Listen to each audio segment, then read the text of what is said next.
Hello friends, welcome to Bansal academy. और 18 तारीख को अभी मास्टर कैडर का जो एग्ज़ाम हुआ है उसके लिए हमने बहुत ज़ोर शोर शानदार तरीके से अपने आप की पीठ भी थपथपाई और अपने बच्चों की पीठ भी थपथपाई है और रिव्यू भी लिए, लाइव रिएक्शंस भी लिए और उसके ऊपर हमने बच्चों से भी पूछा और अपने करवाए हुए कंटेंट को भी हमने बड़ा इन्वेस्टिगेट किया कि क्या हमारे करवाए हुए में से पेपर आया था। तो जब हमें पता चला कि हमने पेपर को जिस टाइम पे हम सॉल्व कर रहे थे, लाइव आंसर की जब हम सॉल्व कर रहे थे, विद इन 30 मिनट्स हमने उसको सॉल्व करके बिल्कुल हम लाइव आ गए थे।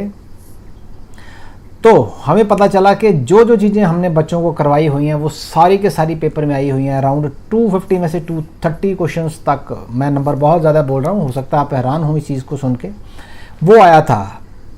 तो ये सारी चीज़ें जब हमने डिस्कस की तो उसके बाद हमने एक रिव्यू लेने के बाद हमने ये कंक्लूड किया कि जो एक्सपेक्टेड कट ऑफ है वो कितनी जा सकती है।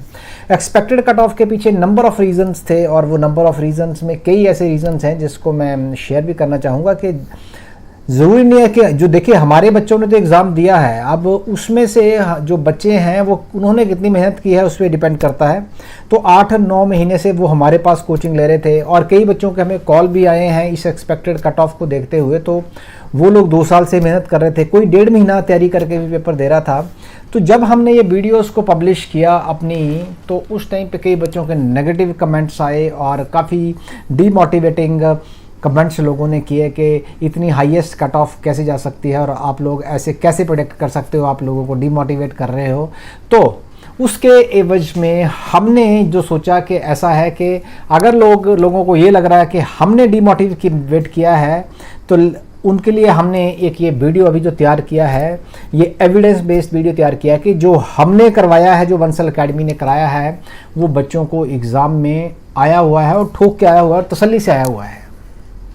और इस बात की ये बात हमारे भी स्वाभिमान पे लगती है जाके कि जब आप लोग ऐसा बोलते हैं कि हम लोग ऐसा कैसे बोल सकते हैं। तो देखिए हमारे भी बेसिस हैं और हमारा बेसिस ये है कि अब हम क्या कर रहे हैं, हम जितने भी क्वेश्चंस हमारे क्लासरूम्स में हमने ऑनलाइन लाइव लेक्चर्स लिए हैं उनमें से क्लिप निकाल के बाकायदा क्वेश्चन नीचे दे के हम आपको बताएंगे कि ये देखिए ये क्वेश्चन ये हमने यहाँ कराया, ये आया,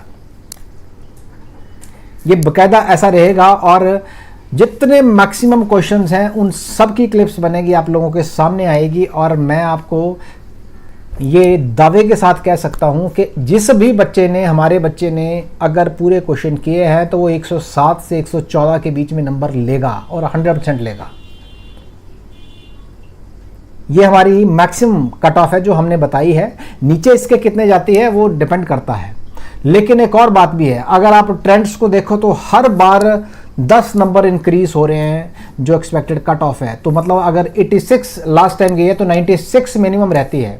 अगर हमने 107 to 114 बोला है तो वो हमने 10 मार्क्स इसलिए अप किया है क्योंकि हमारे बच्चों का पेपर, या हमारे बच्चों के अलावा जो 2 साल से जो अच्छे बच्चे जो तैयारी कर रहे थे उनकी भी मेरिट इतनी ही जाएगी। सो फ्रेंड्स, ऐसा है कि आज से हम एक वीडियो श्रृंखला शुरू करने जा रहे हैं जिसमें हम विद एविडेंस ये प्रूव करेंगे कि बंसल अकेडमी ने जो भी करवाया वो पेपर में आया और आगे भी जो हम करवाएंगे वो पेपर में आएगा। ये हमारी फैकल्टी की जान है, शान है और मान सम्मान सब कुछ है इसमें लगा हुआ है क्योंकि उन्होंने कंटेंट दिया है, असाइनमेंट्स में दिया है, नोट्स में दिया है, अपने टीचिंग्स में दिया है, टीचिंग में खासकर। तो मैं उन लोगों को ये बोलना चाहूँगा कि जो लोग नेगेटिव कमेंट्स कर रहे हैं कि आप लोग डिमोटिवेट मत होइए, तैयारी को अच्छे से करिए। और अगर आपकी तैयारी अच्छी नहीं है तो बंसल अकेडमी को ज्वाइन करिए एक बार फिर। आप जितने भी स्टूडेंट्स हैं उनको मैं कॉल देता हूँ कि अगर बंसल अकेडमी को ज्वाइन करेंगे तो मैं रिजल्ट की गारंटी तो नहीं दूंगा, लेकिन मैं ये ज़रूर कहूँगा कि बंसल अकेडमी जो करवाएगी, जितना करवाएगी, एक्सेलेंट करवाएगी। उसको मद्देनज़र रखते हुए ही हमने ये वीडियो बनाई है कि भैया हम जो करवाते हैं उसमें से आता है, काम अच्छा करते हैं, मेहनत करते हैं और पूरी जान लगा के मेहनत करते हैं हम लोग। तो काइंडली आप लोग इस चीज़ को अदरवाइज़ मत लीजिए। और आप लोगों की तैयारी नो डाउट अच्छी रही होगी, आपका रिज़ल्ट भी अच्छा आएगा। ये किसी को ठेस पहुंचाने के लिए वीडियो नहीं है, ये सिर्फ ये प्रूव करने के लिए वीडियो हम डाल रहे हैं कि ताकि आप लोग ये मान के चलिए कि बंसल अकेडमी वाकई अच्छा काम करती है और आप लोगों को ज्वाइन करना चाहिए Bansal academy. Maximum number of students आइए, ज्वाइन करिए, हम आपके साथ मिलकर मेहनत करेंगे। और पूरी मेहनत करेंगे, पूरी शिद्दत के साथ मेहनत करेंगे ताकि आपका एग्ज़ाम क्रैक हो और आपके सपने पूरे हों। Thank you very much. अब क्वेश्चन क्या है, the X-rays of wavelength lambda is equal to A given है, ठीक है, लैम्डा की वैल्यू ए गिवन है, is reflected from a one one plane, one one plane given है, मींस एच के एल की वैल्यू गिवन है, H is equal to 1, K is equal to 1 और L is equal to 1 given है, of a simple cubic lattice, if the lattice constant is a, the corresponding Bragg's angle given है, तो क्या use करोगे, Bragg's law use करोगे।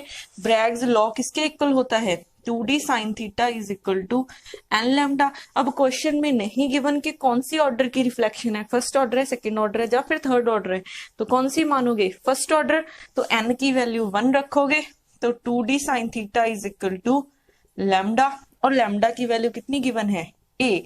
अब यहाँ पे हमें थीटा की वैल्यू चाहिए, मीन्स पहले साइन थीटा की वैल्यू निकालते हैं, तो साइन थीटा की वैल्यू क्या हो जाएगी, ए बाय 2d। अब हमें d की वैल्यू नहीं गिवन, ठीक है, तो d की वैल्यू क्या होती है, अब ये क्या है, सिंपल क्यूबिक है, simple cubic means cubic structure है, तो इसके लिए क्या फॉर्मूला यूज करेंगे, 1 by root h square by a square, k square by b square plus l square by c square, ये वाला फॉर्मूला यूज करेंगे। अब यहाँ पे प्लेन कौन सा है, 1 1, सिंपल क्यूबिक स्ट्रक्चर गिवन है, सिंपल क्यूबिक में तो सभी प्लेन्स पे रिफ्लेक्शन पॉसिबल होती है, उसमें कोई भी रिस्ट्रिक्शंस नहीं होती है, तो सिंपल क्यूबिक में आपको चेक करने की भी जरूरत नहीं है, ये वाला फॉर्मूला लगा देना सीधे ही, ठीक है। उसके बाद अब इसकी वैल्यूज पुट करते हैं, एच के एल की वैल्यू 1 है, तो 1 square plus 1 square plus 1 square by A B C equal है कितना है, ए स्क्वायर, तो यहां से ए बाय रूट 3 आ जाएगा, ठीक है, तो इसकी value A by 2 into A into root 3, ये कैंसिल हुआ तो root 3 by 2 means sine theta is equal to root 3 by 2 आ गया। साइन की वैल्यू रूट 3 कब होती है, साइन पाई बाय 3 पे, ठीक है, तो साइन के साथ साइन कैंसिल, तो थीटा की वैल्यू कितनी आ गई, पाई बाय 3 रेडियन में गिवन है, तो यहां से ऑप्शन सी क्या हो जाएगी, करेक्ट हो जाएगी। तो ऐसे हम यूज करते हैं इंटरप्लेनर स्पेसिंग को और ब्रैग्स कंडीशन को, ठीक है। तो अगर वो एक पोटेंशियल एक्सपीरियंस करेगा तो जो मास है वो फ्री पार्टिकल से डिफरेंट होगा, वो कम भी हो सकता है, ज्यादा भी हो सकता है। तो हम जब भी सॉलिड्स की बात करते हैं तो इफेक्टिव मास को किससे किसमें कन्वर्ट कर देते हैं, इफेक्टिव मास में, ठीक है। तो अब हमारा नॉर्मल एम नहीं होगा, एम स्टार होगा, कहीं पे भी अगर आपको एम स्टार लिखा दिख जाए मींस वो क्या है, इफेक्टिव मास है। अब इफेक्टिव मास की हम वैल्यू निकाल सकते हैं, इसका आपने क्या करना है, 2 टाइम्स डेरिवेटिव करना है, इसका हमने 2 टाइम्स डेरिवेटिव करना है, इसका डेरिवेटिव किया डीई बाय डी के किसके इक्वल हो जाएगा, H cut square bye 2m, के स्क्वायर का डेरिवेटिव 2k, 2 के साथ 2 कैंसिल, तो H cut square K by M. अब अगेन डेरिवेटिव करो तो D square by D K square K square, तो डेरिवेटिव करोगे H cut square by M. अब यहाँ पे सिंपल एम नहीं है, एम स्टार होगा, ठीक है। तो यहां से एम स्टार की वैल्यू क्या हो जाएगी, H cut square by D square E bye D के स्क्वायर, ठीक है। तो हमारे पास इफेक्टिव मास ये हो जाएगा। जब भी सॉलिड की बात करोगे फ्री पार्टिकल वाले मास की बात नहीं करोगे, और इफेक्टिव मास वाला कॉन्सेप्ट सिर्फ सॉलिड के अंडर ही वैलिड है, अदरवाइज इक्वल होना चाहिए। अब पाथ डिफरेंस, इन दोनों वेव्स में क्या पाथ डिफरेंस है, पाथ डिफरेंस के लिए देखो मैंने यहां से एक परपेंडिकुलर ड्रॉ कर दिया, यहाँ पे एक परपेंडिकुलर ड्रॉ कर दिया मैंने यहाँ पे, ठीक है।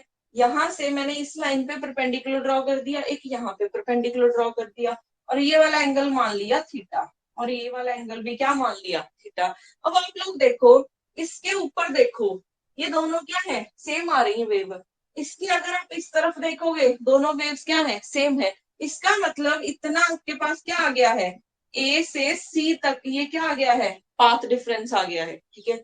ए बी, तो A B plus B C ये क्या निकल के आया है, पाथ डिफरेंस निकल के आया है इन दोनों वेव्स में। अगर आप यहां से निकालोगे ये इतनी चीज डी साइन थीटा आएगी और ये आएगी डी साइन थीटा, तो टोटल पाथ डिफरेंस हो जाएगा 2d साइन थीटा। यहां से आता है हमारे पास Bragg's law, 2d sine theta is equal to N lambda, ये हमारे पास आता है ब्रैग्स लॉ। ठीक है, अब यहाँ पे d भी ठीक है, d क्या है, दो प्लेन्स में इंटरप्लेनर स्पेसिंग है, ये हम इसकी वैल्यू हम ऑलरेडी पहले सीख चुके हैं। साइन थीटा, थीटा आपको पता ही चल गया एंगल है, लैम्डा वेवलेंथ है, एन क्या है, एन ऑर्डर है। ठीक है, फर्स्ट ऑर्डर होगी, सेकंड ऑर्डर होगी, थर्ड ऑर्डर होगी, वो है। ठीक है,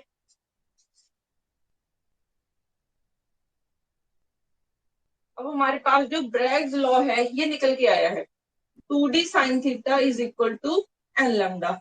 एन की वैल्यू अगर 0 होती है, मतलब कि ये पाथ डिफरेंस है ना, तो पाथ डिफरेंस किसके इक्वल हो गया, 0 के। 2d साइन थीटा किसके इक्वल हो गया, 0 के। एन की वैल्यू 1 है, तो 2d sine theta is equal to lambda हो गया।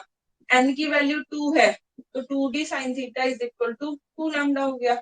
एन की वैल्यू 0 है, इसको बोलेंगे फर्स्ट ऑर्डर, इसको बोलोगे सेकेंड ऑर्डर। और जहां पे एन की वैल्यू 0 मतलब पाथ डिफरेंस 0 आ जाए, इसको बोलोगे सेंट्रल मैक्सिमा।